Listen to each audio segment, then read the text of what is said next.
Dominic Roque, pinaghihinalaang nanliligaw kay Catherine Bernardo.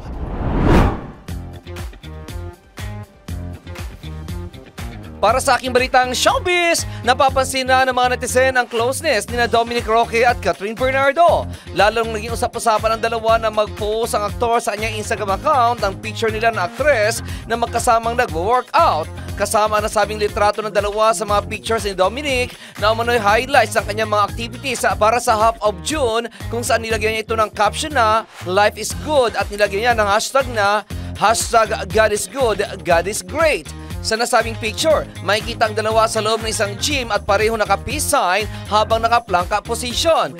Dahil dito kaya't marami ang nagdududa na nililigawan ni Dominic si Catherine. Matagal na magkaibigan sina Dominic at Catherine dahil nagkasama na sila sa mga pelikulang Crazy Beautiful You at Pagpag Siyam na Buhay. Bukod sa nagkasama na sa mga pelikula, madalas din kasama si Dominic sa grupo ni Catherine at Daniel Padilla noong magkarelasyon pa ang dalawa. Kung matatandaan, minsan ay tinawag pa ni Catherine na forever third wheel nila ni Daniel si Dominic dahil mag-isa lang ito lagi kapag kasama nila sa mga lakad ni Daniel.